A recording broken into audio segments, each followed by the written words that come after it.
So I'm going to read a few poems, none of which has been written to be politically or poetically correct or correct in any other way. Memory of a poem excursion. One of my most successful poems concerned my striking dislike for poetry.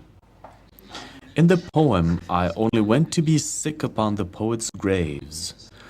The poem even predicted explicitly the result of someone finding it out. How they would drag me out of the text and leave it uninhabited, at least until they sent me to Yelemice in place of my friend Čebek, sending him here to Strašnice to finish off my work.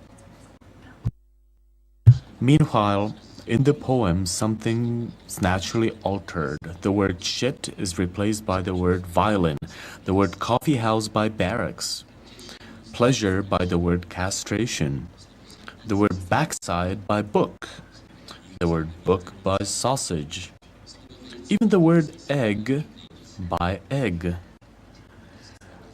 The word morass, already itself so dead-laden, rapidly collapses into itself, becoming scarcely recognizable, bent over the word mirror, itself replaced by the word shit. Disgustedly, I turned away from shit. I grabbed a sausage and began to read. Too late. The sausage was left in the stubble of last year's autumn. In vain I awaited the coming of July, still nothing but Yelemice all around. Likewise, the letters of my name had been replaced by others. I walked about here, but recognized nothing. I tried to describe at least those some I met in the sunlight in the middle of the square, their shrill, distinguished hats, the burgeoning gravestones on their heads. I bashed away at the typewriter with all my might. In vain, the word square remained quite desolate.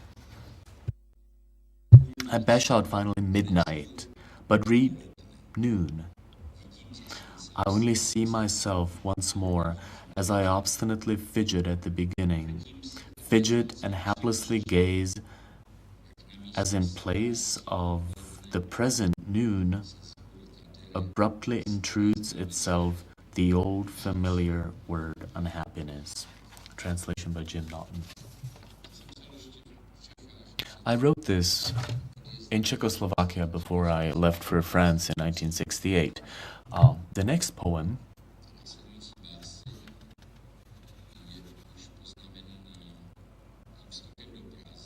already bears the marks of this leap into the unknown and the dizziness that evoked. It's called The Last White Man.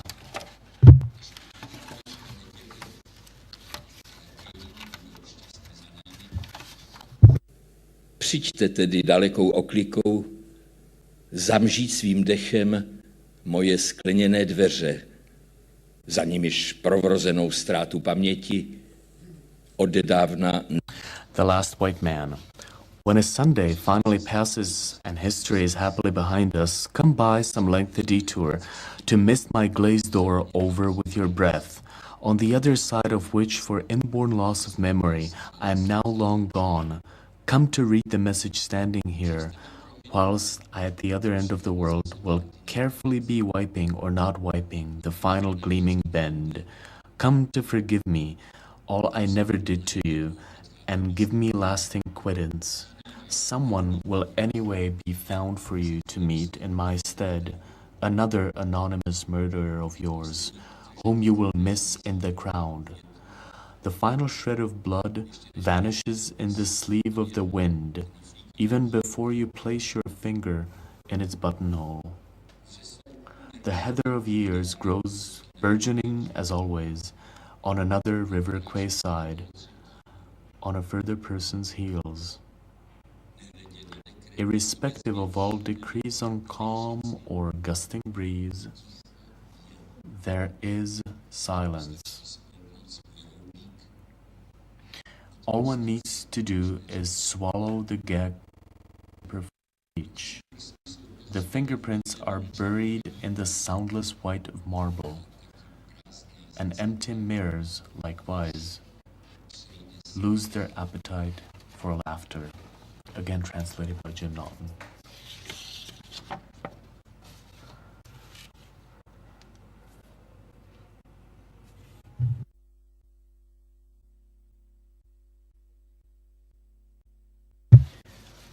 Monday change trains. The tobacco of old ladies horked on the sidewalk right next to the night's unchewed leftovers. The sun, rigid in the vice of fear, has just that icy drop hanging from its nose between our legs. To at least be our own uncle, like in the old joke for book lovers. Of course, far off Texas snickers the more I go through his faded pockets. The church crawls up the stairs from sleep to the cleaners. And in the desert of today's proletariat, nothing breaks out but maybe the long past smell of vanilla. Even better to tumble out of the forest with fingers stamped with strawberries, remain standing in front of the rails, and cleanly in spirit to start cutting into slices the soaked railway tracks. Meanwhile, outside the street is clanging with banged out sideboards. The day is still stuck in the wings of fog like the stench of dead organs. Translated by Mike Allen.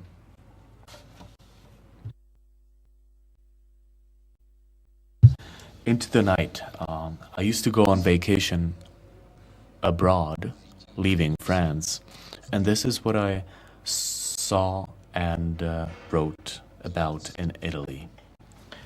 Into the night. It's too late, and it's no good flashing your eye and driving your belly in the tango between these stiffening limbs of the one that is backing off with you out of time. It's no good neatly parting your mop and starting to rant from the balcony over the leavings of sunlight in the bay. It's too late. The grinning gob that is gaping into the night can't hide the bottomless pit. Of time to live there was plenty, the whole afternoon, when the wind raised the tablecloth on the terrace and taught it oblivion, when a faint gleam cut through the gray of the river embankment to the white of nowhere, and the counted seed lurked in the dark of the shop, while out on the street an unknown goddess passed on her bike. All the time to live in the fleeting ripple of the world without weight, while you slept. Translated by Jim Naughton. No, a tohle je trochu k těm dějinám. Well, that concerns history a little. Because 1968 was an important moment in the lives of the generation, which also makes the title The Talent of the 1940 Generation. Here, what is singing from us? And recounts Ledo from Colored Water, Tuxedo in Father's Closet, and the Street Confidant. A whole choir of confidantes with watchful gazes, the sweat of fellow gymnasts, escapes to the suburbs. In German and Russian, the tongues resound in us, birds only in the crack of mornings after a binge. Walls of Atlantis with posters, memorable tufts in the armpit, and the embrace of statesmen, cognacs, and small shots of rum inserted into the breaks in history.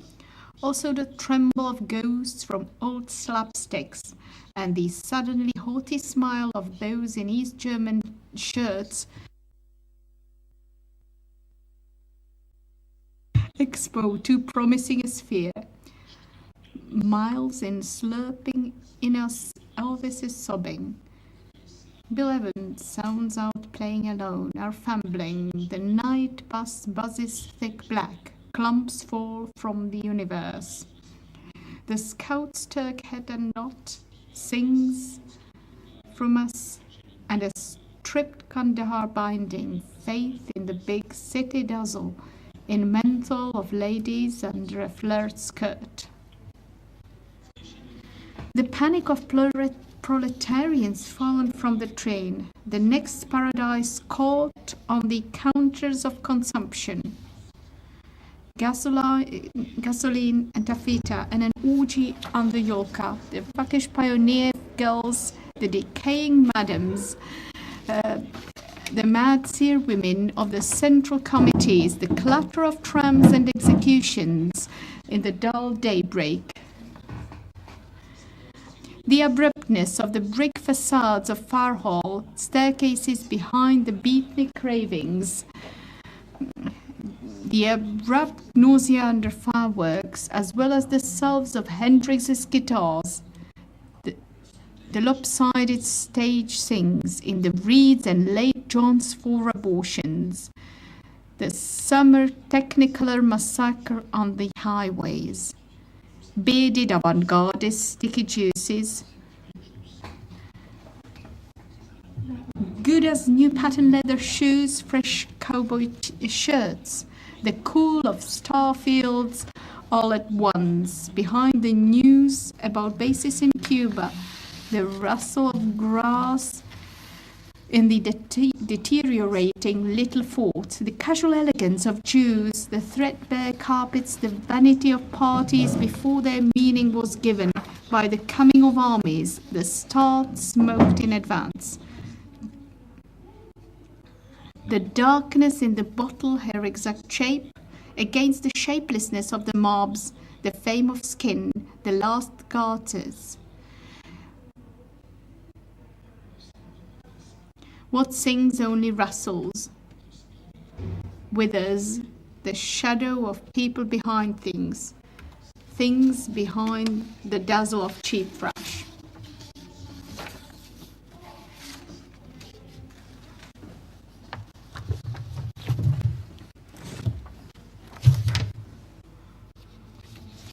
And in conclusion, a more recent poem,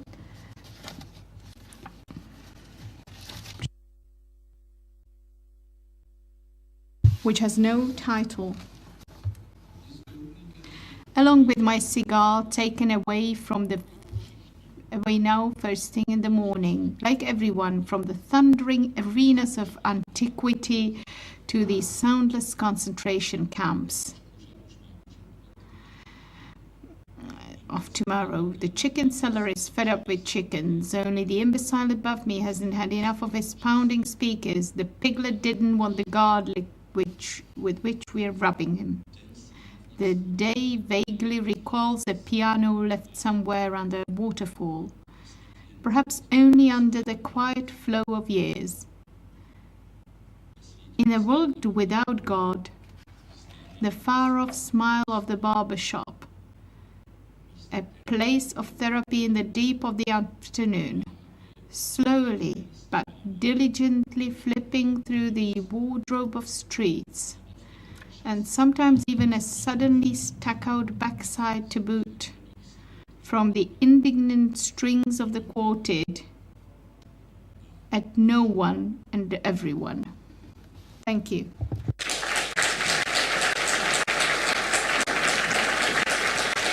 Translated into English by Mike Allen.